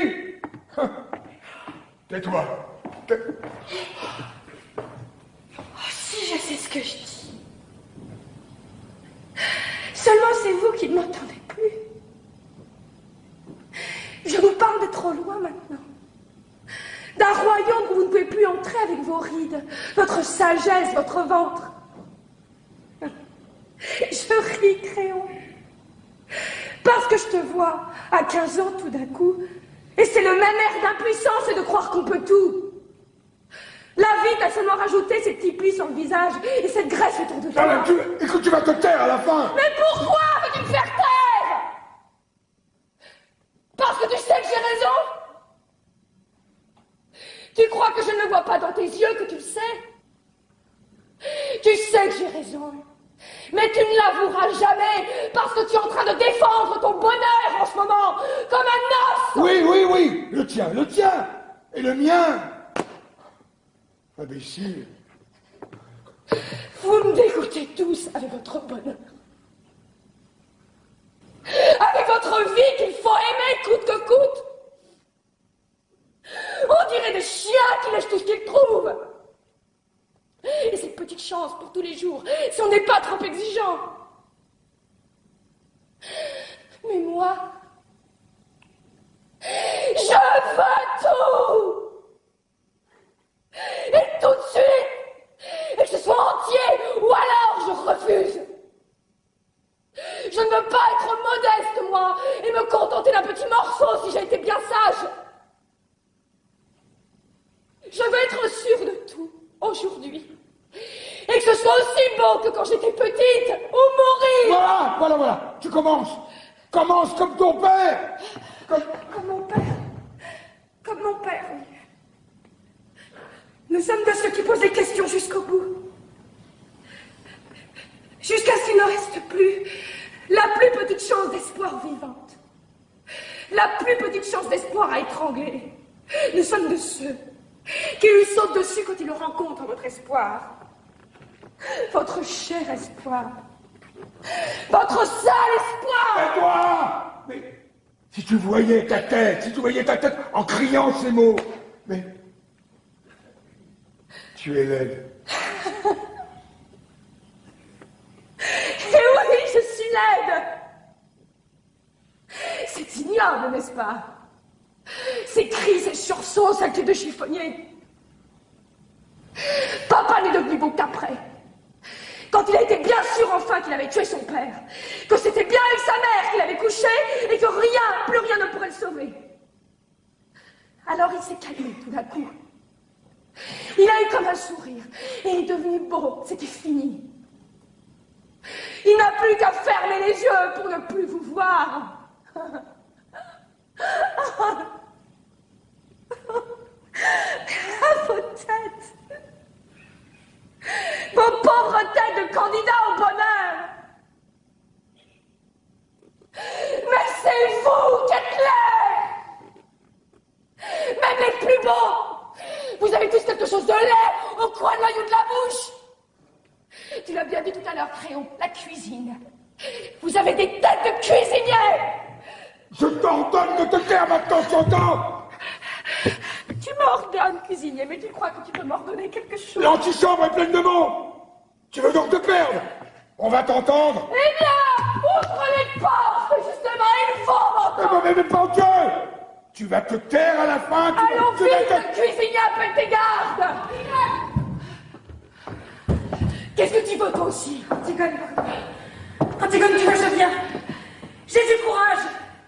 J'irai maintenant avec toi. Où iras-tu avec moi? Si vous la faites mourir, il faudra me faire mourir avec elle. Ah non! Pas toi, c'est moi seule. Mais je ne veux pas vivre si tu meurs. Je ne veux pas rester ici sans toi. Tu as choisi la vie. Et moi la mort, laisse-moi maintenant avec tes jérémiades. Il fallait y aller. À quatre pattes dans la nuit. Il fallait aller gratter la terre avec tes ongles pendant qu'ils étaient tout près. Et te faire empoigner par eux comme une voleuse. Je serai demain.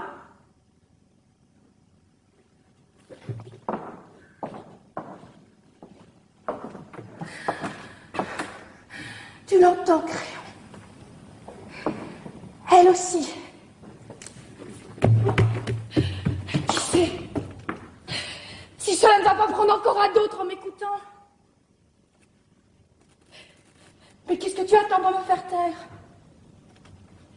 Qu'est-ce que tu attends pour appeler tes gardes? Allons, Créon, un peu de courage! Ça n'est qu'un mauvais moment à passer.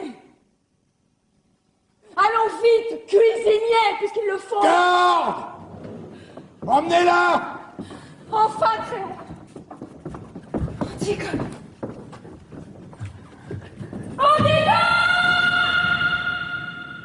Tu es fou, Créon, qu'as-tu fait? Il fallait qu'elle meure.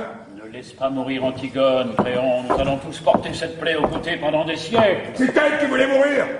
Aucun de nous n'a été assez fort pour la décider à vivre. Je le comprends. Je le comprends maintenant. Antigone était faite pour être morte. Elle-même ne le savait peut-être pas, mais Polynice n'était qu'un prétexte. Quand elle a dû annoncer, elle a trouvé autre chose tout de suite. Ce qui comptait pour elle, c'était de refuser et de mourir. C'est une enfant, Créon. Et alors, qu'est-ce que tu veux que je fasse pour elle? La condamner à vivre? Oublie-la. Oublie-la, Aimon, oublie-la, mon petit super. Non! J'ai tout essayé pour la sauver, Aimon. J'ai tout essayé, mais je te le jure. Mais elle ne t'aime pas. Elle aurait pu vivre. Elle a préféré sa folie, la mort. Mais père, tu vois bien qu'il l'emmène. Père, ne laisse pas ces hommes l'emmener. Non, mais elle a parlé maintenant. Tout elle sait ce qu'elle a fait. Alors moi, je suis obligé de la faire mourir. Lâche-moi. Est-ce qu'on ne peut pas imaginer quelque chose? Dire qu'elle est folle, l'enfermer? Non! Ils diront que ce n'est pas vrai, que je la sauve, parce qu'elle allait être la femme de mon fils. Je ne peux pas. On ne peut pas gagner du temps. La faire fuir demain. La foule sait déjà, elle hurle autour du palais. Je ne peux pas. Père, la foule n'est rien, tu es le maître. Je suis le maître. Je suis le maître avant la loi. Mais plus après. Mais père, je suis ton fils. Tu ne peux pas me la laisser prendre. Si, mon petit. Antigone ne peut plus vivre. Antigone nous a déjà quittés tous. Crois-tu que je pourrais vivre moi sans elle? Crois-tu que je l'accepterais, votre vie? Et tous les jours, depuis le matin jusqu'au soir sans elle? Et votre vie, votre agitation, votre bavardage sans elle? Il faudra bien que tu acceptes, Aimon. Parce que chacun de nous, un jour plus ou moins triste, plus ou moins lointain, où il doit enfin accepter d'être un homme. Alors pour toi, c'est aujourd'hui. Et te voilà là, avec ces larmes au bord de tes yeux. Ton cœur qui te fait mal. Mon petit garçon, pour la dernière fois.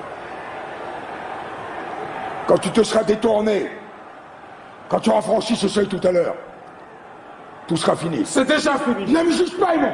Ah non, non, pas toi. Ne me juge pas. Toi aussi. Cette grande force et ce courage. Ce Dieu géant qui m'enlevait dans ses bras pour me sauver des monstres et des ombres, c'était toi? Cette odeur défendue et ce bon pain du soir sous la lampe, quand tu me montrais des livres dans ton bureau, c'était toi, tu crois? Oui, Aimon.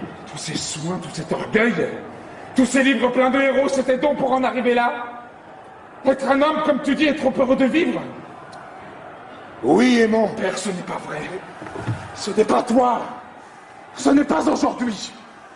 Nous ne sommes pas tous les deux au pied de ce mur où il faut seulement dire oui. Tu es encore puissant, toi, comme lorsque j'étais petit. Père, je t'en supplie, que je t'admire. Que je t'admire encore. Je suis trop seul et le monde est trop nu si je ne peux plus t'admirer.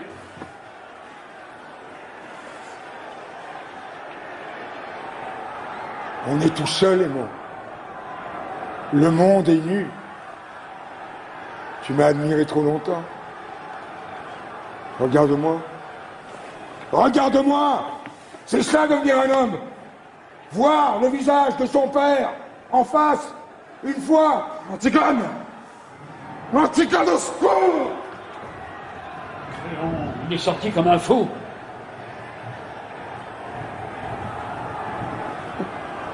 Il l'aime, oui. Léon, il faut faire quelque chose. Je ne peux plus rien. Il est parti touché à mort.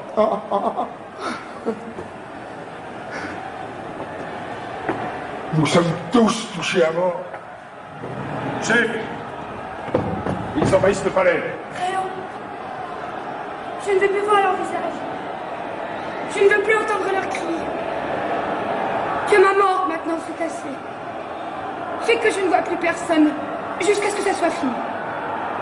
Les gardes! Au port! Videz le palais! Toi! Tu restes ici avec elle!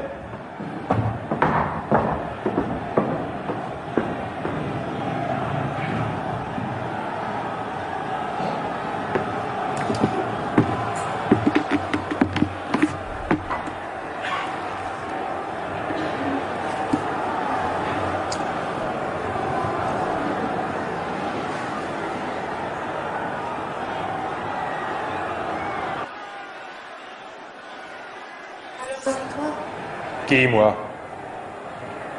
mon dernier visage d'homme. Faut croire.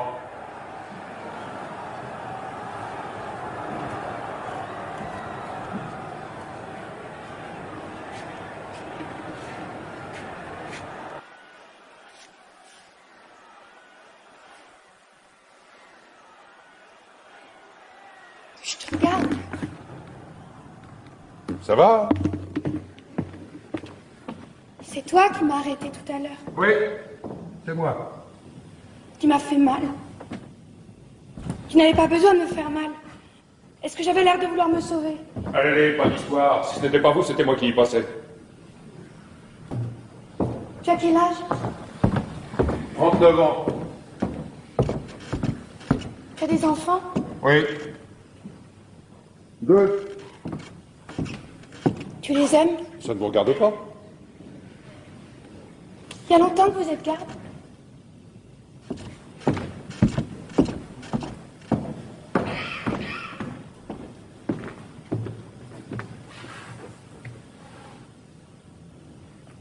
Après la guerre, j'étais sergent. J'ai engagé. Il faut être sergent pour être garde? En principe, oui. Sergent ou avoir suivi le peloton spécial. Devenu garde, le sergent perd son grade. Un exemple. Je rencontre une recrue de l'armée. Elle peut ne pas me saluer. Ah oui? Oui. Remarquez que généralement elle le fait. La recrue sait que le garde est un gradé. Question solde, on a la solde ordinaire du garde, comme ceux du peloton spécial. Et pendant 6 mois, à titre de gratification, un rappel de supplément de la solde de sergent. Seulement, comme garde, on a d'autres avantages. Logement, chauffage, allocation. Finalement, le garde marié avec 2 enfants arrive à se faire plus que le sergent. Ah oui? Oui. C'est ce qui vous explique la rivalité entre le garde et le sergent. Vous avez peut-être pu remarquer que le sergent affecte de mépriser le garde. Leur grand argument, c'est l'avancement. D'un sens, c'est juste. L'avancement du garde est plus lent et plus difficile que dans l'armée. Mais vous ne devez pas oublier qu'un brigadier des gardes, c'est autre chose qu'un sergent-chef. Écoute. Oui. Je vais mourir tout à l'heure. D'un autre côté, on a plus de considération pour le garde que pour le sergent. Le garde, c'est un soldat, mais c'est presque un fonctionnaire. Tu crois qu'on a mal pour mourir? Je ne peux pas vous dire. Pendant la guerre, ceux qui étaient touchés au ventre, ils avaient mal. Moi, j'ai pas été blessé. D'un sens, ça m'a nui pour l'avancement. Comment vont-ils me faire mourir? Je ne sais pas. Je crois que j'ai entendu dire que pour ne pas souiller la ville de votre sang, ils allaient vous murer dans un trou. Vivante? Ah oui, d'abord.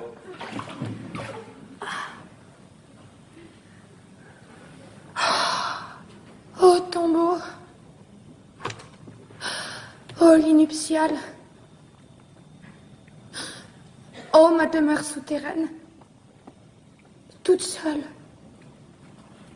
Aux cavernes de Hadès, aux portes de la ville, en plein soleil. Une drôle de corvée encore pour ceux qui seront de faction.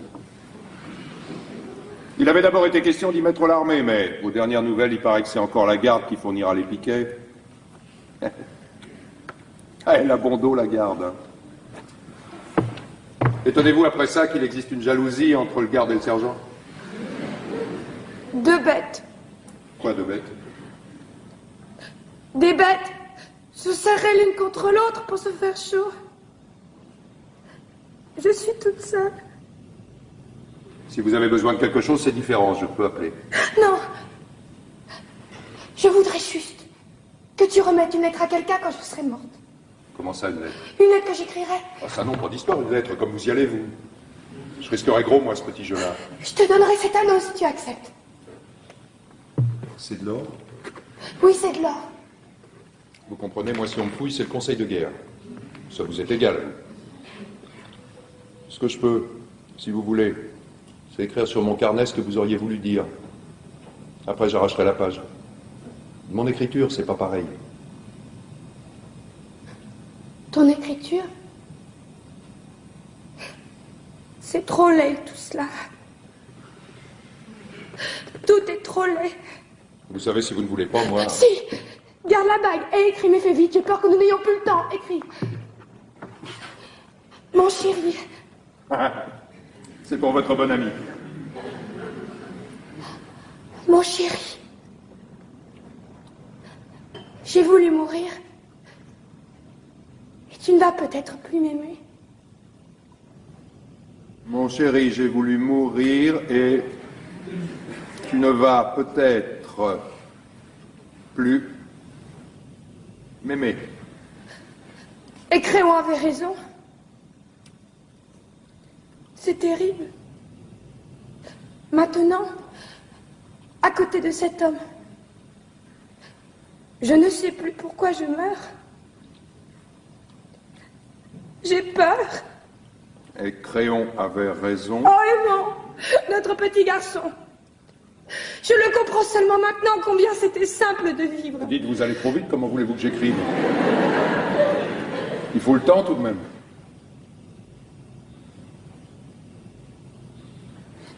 Où en étais-tu? C'est terrible, maintenant à côté de cet homme.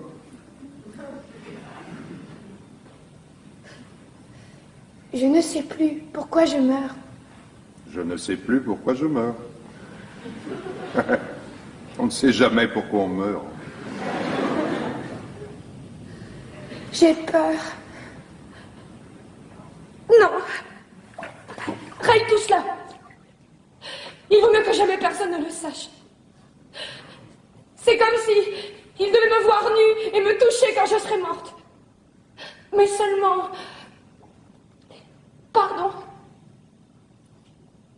Alors je raye la fin et je mets pardon à la place. Oui. Pardon, mon chéri. Sur la petite Antigone. Vous auriez tous été bien tranquilles. Je t'aime. Sans la petite Antigone, vous auriez tous été bien tranquilles. Je t'aime. C'est tout?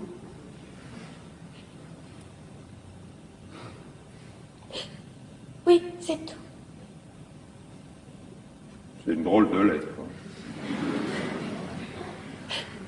Oui, c'est une drôle de lettre. Et c'est à qui qu'elle est adressée? Allez. Pas d'histoire.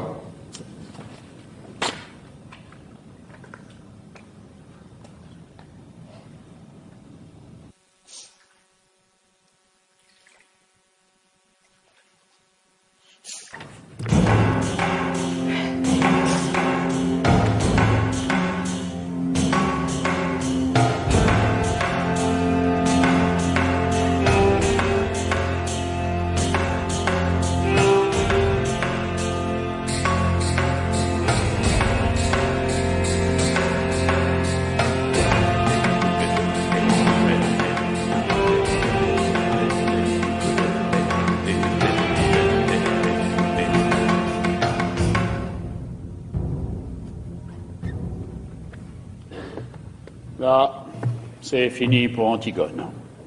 Maintenant, le tour de Crayon approche. Il va falloir qu'ils y passent tous. La reine!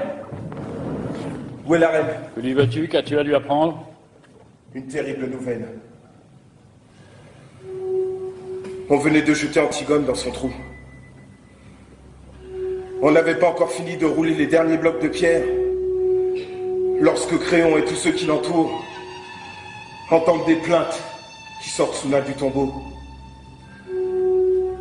Chacun se tait et écoute, car ce n'est pas la voix d'Antigone. C'est une plainte nouvelle qui sort des profondeurs du trou. Tous regardent Crayon. Et lui qui a deviné le premier, lui qui sait, déjà avant tous les autres, hurle soudain comme un fou. Enlevez les pierres! Enlevez les pierres! Les esclaves se jettent sur les blocs entassés, et parmi eux, le roi suant, dont les mains saignent. Les pierres bougent enfin, et le plumage se glisse dans l'ouverture.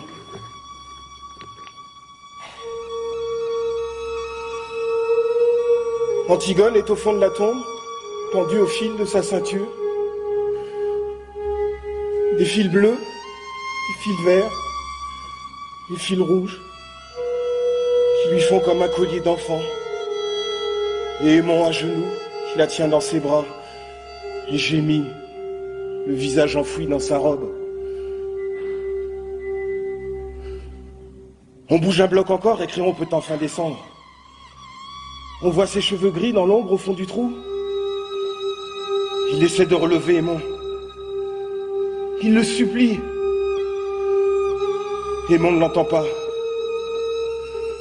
Puis soudain elle se dresse, les yeux noirs.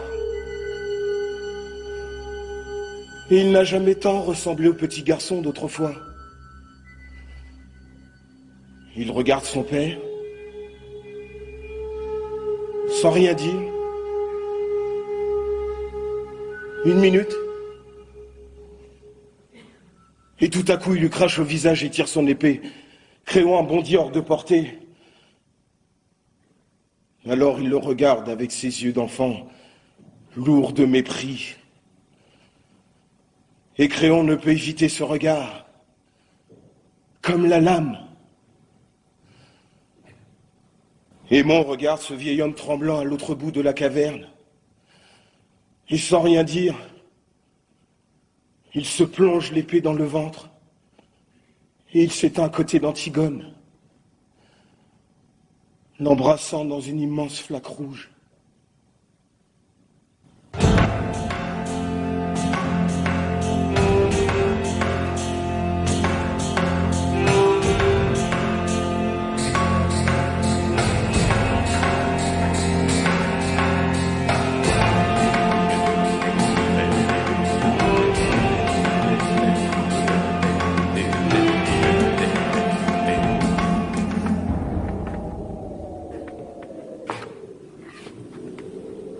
Je les ai fait coucher l'un près de l'autre. Enfin. Ils sont lavés maintenant, reposés. Ils sont seulement un peu pâles, mais si calmes. Deux amants, au lendemain de la première nuit. Ils ont fini. À toi, Créon, il te reste encore quelque chose à apprendre. Eurydice, la reine, ta femme, est passée dans sa chambre. Sa chambre à l'odeur de lavande, au petit napperon brodé et au cadre de peluche, pour s'y couper la gorge. Elle est étendue maintenant sur un des petits lits jumeaux démodés, à la même place où tu l'as reçue, jeune fille, un soir, et avec le même sourire, à peine un peu plus triste. Et s'il n'y avait pas cette large tache rouge sur les linges autour de son cou, on pourrait croire qu'elle dort.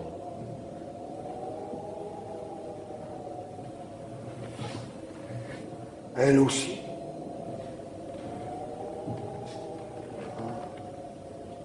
Ils dorment tous. C'est bien. La journée a été rude. Ça doit être bon de dormir. Oui, mais tu es tout seul maintenant, Créon. Oui, tout seul.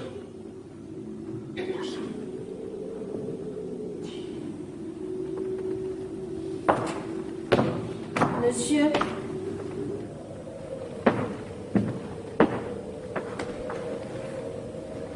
je vais te dire à toi.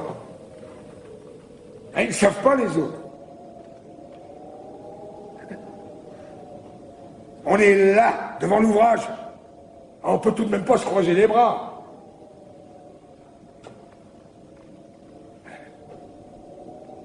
Ils disent que c'est une sale besogne, mais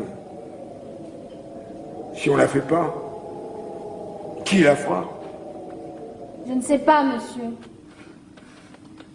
Ah bah, bien sûr, tu ne sais pas. Et puis, tu en as de la chance.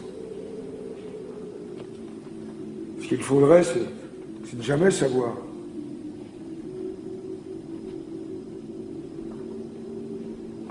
Il te tarde d'être grand, toi. Oh oui, monsieur. Mais tu es fou, petit.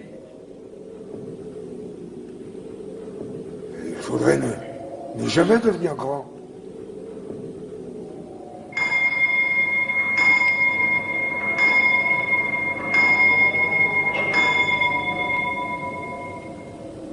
Cinq heures.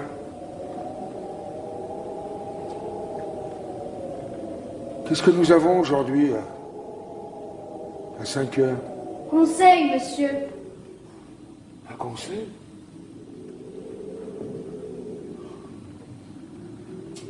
Eh bien, puisque nous avons conseil, petit, nous allons y aller.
Et voilà, sans la petite Antigone, c'est vrai, ils auraient tous été bien tranquilles.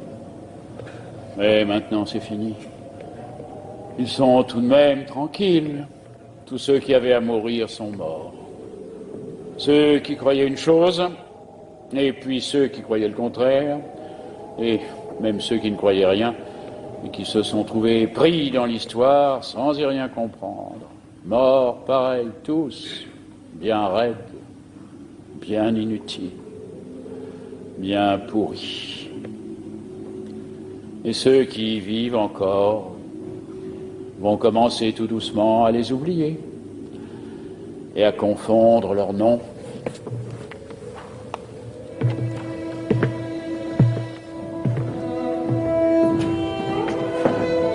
C'est fini. Antigone calmé maintenant.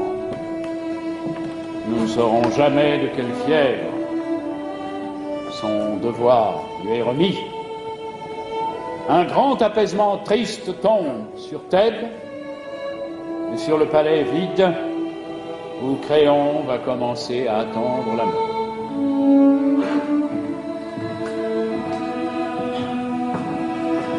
Il ne reste plus que les gardes. Eux, ça leur est égal. C'est pas leurs oignons. Ils continuent à jouer.